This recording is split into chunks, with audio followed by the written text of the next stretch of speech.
आज से निवेदन है, यहाँ पर चातुर्मास चल रहा है, कोई पैसों का दान करता है, कोई रुपयों का दान करता है, समाज के लोग उसे माला पहनाते हैं, मुकुट पहनाते हैं, स्वागत करते हैं, माला देते हैं। मान्यवर, कागज के नोट देने वाले का जब इतना सम्मान है तो कलेजे टुकड़े देने वाले का भी जगत में सम्मान हुआ करना चाहिए। लड़की का पिता नोट दान नहीं करता, कलेजे का टुकड़ा निकाल करके दिया करता है। मेरे भाई, अब ऐसी परंपरा लाओ कि लड़की का बाप ना झुके, झुकना लड़कों के बाप को चाहिए, ध्यान रखना है। मान्यवर, आपको बेटी दी है उसने, तुमने क्या दिया है उसे?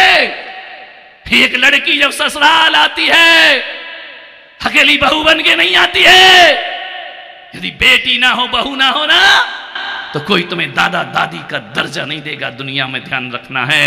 यदि बेटी ना हो तो कौन तुम्हें बाप कहेगा मेरे भाई? वो बेटी ना हो कौन बुआ और कैसी चाची और कैसी ताई? एक बेटी पैसा लेकर नहीं, एक बेटी हमारे घरों में रिश्ते लेकर के आया करती है, संबंध लेकर के आया करती है, संतति लेकर के आया करती है। एक बेटी हमारी आने वाली पीढ़ी को लेकर आया करती है। एक बेटी हमारे घर में हमारे वंश को लेकर आती है, हमारे खानदान को लेकर आती है, हमारे घर की इज्जत और आबरू को लेकर एक बेटी दुल्हन बन के तुम्हारे घर में आती है। मेरे भाई, लड़की के माँ बाप का सम्मान होना चाहिए। मान्यवर, नीति कहती है लेने वाला छोटा होता है और देने वाला बड़ा हुआ करता है। बेटी के पिता ने बेटी दी है, अरे तुम छोटे नहीं, तुम दुनिया में सबसे बड़े हुआ करते हो, ध्यान रखना। तुमसे बड़ा और कौन होगा? ये सासुएं ताली बजा रही हैं, बहुएं बजा रही, समझ ही नहीं आ रहा है। मान्यवर, विचार करना है, आपको सोचना है। एहसान मानो कि उन्होंने अपनी बेटी तुम्हें दी है। मान्यवर, कोई सहायता कर दे हमारी थोड़ी सी तो हम धन्यवाद बोलते हैं। बेटी के पिता को धन्यवाद क्यों नहीं बोलते हो? उसको अपमानित क्यों करते हो? बेटी से कोई गलती हो जाए तो मालूम है गालियां उसकी माँ बाप को पड़ती हैं। तेरी माँ ने ये सिखाया है, तेरे बाप ने ये सिखाया है, अपने पीहर में ये सीख कर आई है। एक बार ध्यान रखना, सासुओं से निवेदन करूंगा, बहू को 1000 गाली दे दो, बहू को कितना भी अपमानित कर दो, उसको बुरा नहीं लगता है। लेकिन जब उसके माँ बाप को बोला जाता है, कोई बेटी माँ बाप का अपमान सहन नहीं करती है दुनिया में, ध्यान रखना। उसकी सबसे बड़ी चोट उसके माँ बाप होते हैं। और मैं कहता हूँ जितना बेटे माँ बाप को नहीं चाहते हैं, उससे ज़्यादा बेटियाँ अपने माँ बाप को चाहा करती हैं, ध्यान रखना। बेटे तो साथ में रहकर भी माँ बाप का ख्याल नहीं रखते हैं, वो बेटी ससुराल में रहकर भी अपनी माँ का ख्याल रखती है, अपने पिता का ख्याल रखती है। मान्यवर, वो हर चीज बर्दाश्त कर सकती है, लेकिन उसके माँ बाप को कोई अपमानित करेगा, उसके माँ बाप को कोई गालियां देगा, कोई बेटी बर्दाश्त करने को तैयार है, उसे दे दो, उसे उल्टा सीधा बोलो, वो चुपचाप सहन कर लेगी। सासुओं से निवेदन है, घर की लड़ाई घर में रखो, बहू के माँ बाप तक जाने की कोई जरूरत नहीं है, ध्यान रखना। और बहू के माँ बाप तक गई तो फिर सास पहले भी बहू थी, आज भी बहू है, कल भी बहू रहेगी, ध्यान रखना। मान्यवर, निवेदन है आपसे, ढंग से, अच्छी बात बोल रहा हूं, ढंग से, वरना 2-4 बजा के डिस्टर्ब मत करो मुझे। मान्यवर, विचार करना है। सेविका बना के लाते हो एक बहू को, वो सेविका है तुम्हारी नहीं, उसे महारानी बनाकर अपने घर से लाओ।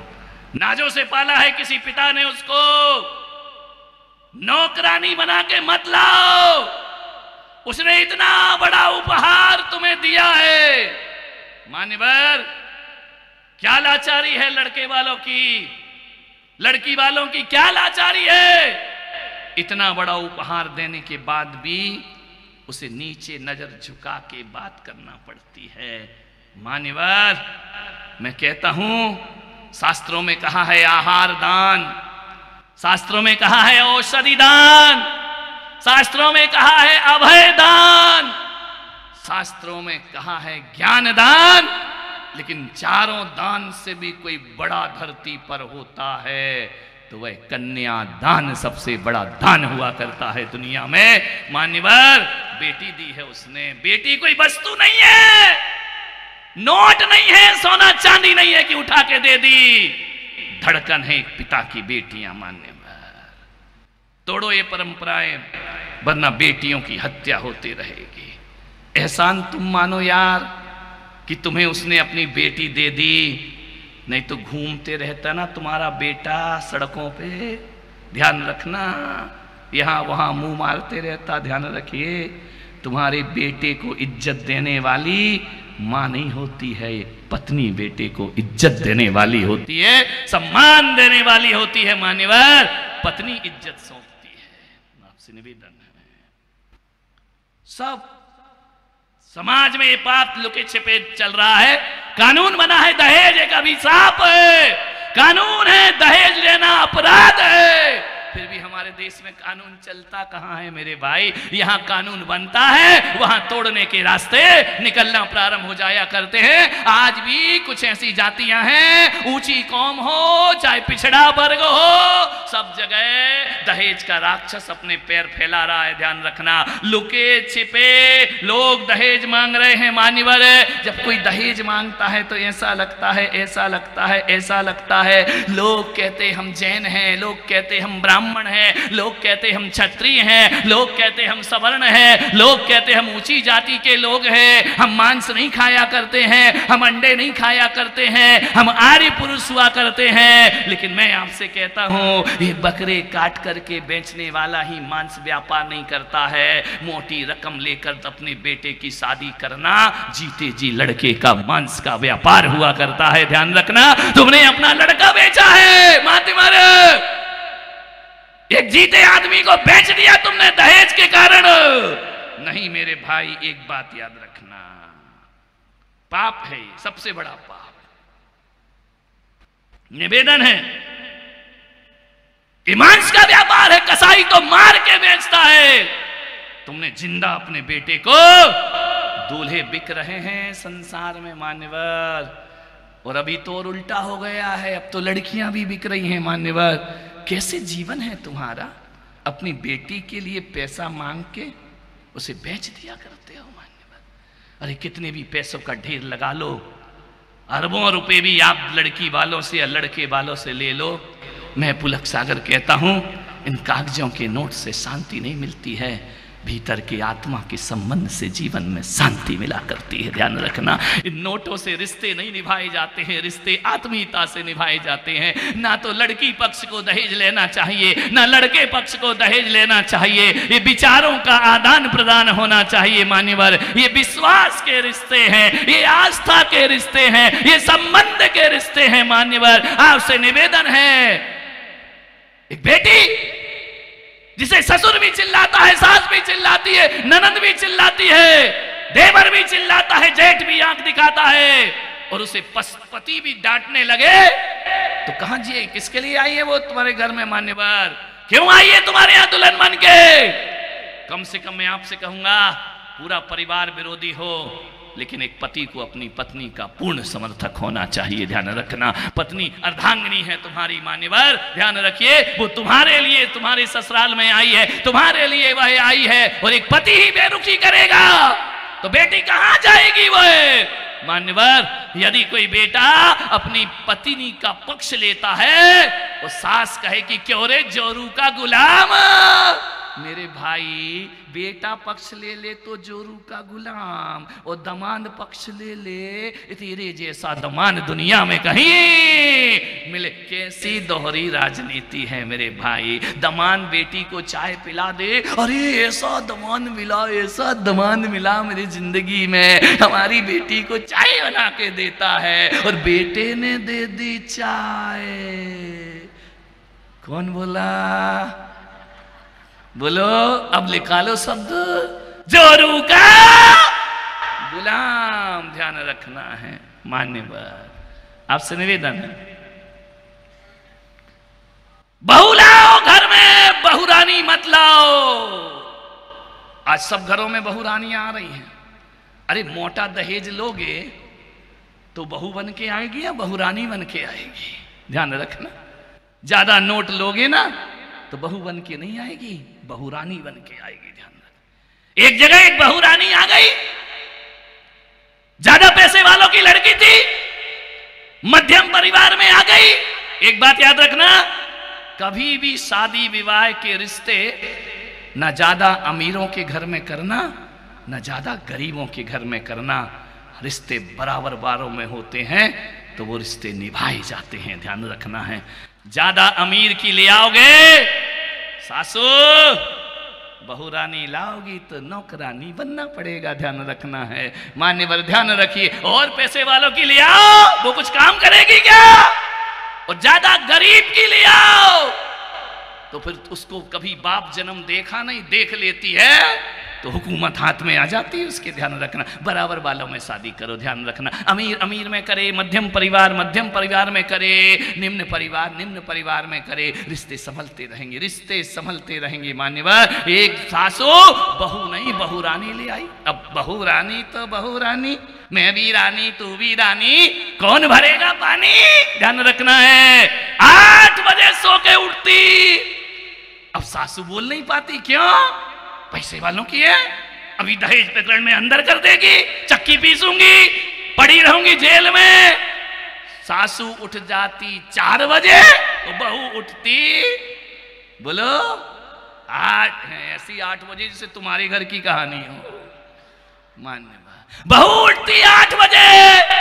अब सासू झाड़ू लगा रही बेचारी, अब बहू से कह नहीं सकती झाड़ू लगा। बेटा आया, बेटे ने देखा यार कि शादी हो गई, विवाह हो गया, फिर भी मेरी माँ झाड़ू लगा रही है। अब बिक गया बेटा, पत्नी को तो उठा नहीं सकता है, ध्यान रखना। उसने झाड़ू छीनी, माँ मैं झाड़ू लगाता हूँ। माँ ने कहा चल तू लड़का है, तू क्यों झाड़ू लगाएगा, मैं झाड़ू लगाऊंगी। बोले नहीं माँ मैं झाड़ू लगाऊंगा, बोले नहीं मैं झाड़ू लगाऊंगा। दोनों में बहस हो गई, इतनी बहस हो गई, बहू को नींद में डिस्टर्ब हो गया। बहू उठकर आई, ऊपर झरोके से देखा, अरे बोले लड़का है क्यों रहे, झगड़ा क्यों कर रहे हो, 5-4 बजे से मेरी पूरी नींद डिस्टर्ब करके रख दी है। तो सासू का बेटा बेटा सो जा सो जा सो जा, कोई डिस्टर्ब नहीं है। बोले बात बताओ क्यों लड़ रहे हो?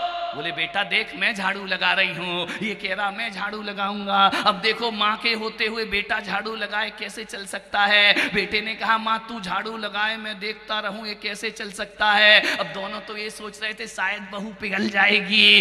बहू गाय को पिघलने वाली है। बहू ने कहा रे मूर्खो लड़ो मत, झाड़ू लगाने में लड़ने की क्या जरूरत है? एक दिन तू लगा लिया कर और एक दिन तू लगा। बंटवारा करके बैठ गई बहू, जाके सो गई आराम से, ध्यान रखना। और लाओ बहू रानी, ध्यान रखना। दोनों सोच रहे थे कि वो आके कहेगी मैं लगाऊं, पैसे वाले की बेटी। उसने कहा लड़ो मत, एक दिन तुम लगाओ एक दिन तुम लगाओ। अदालत बर्खास्त की जाती है, ध्यान रखना है।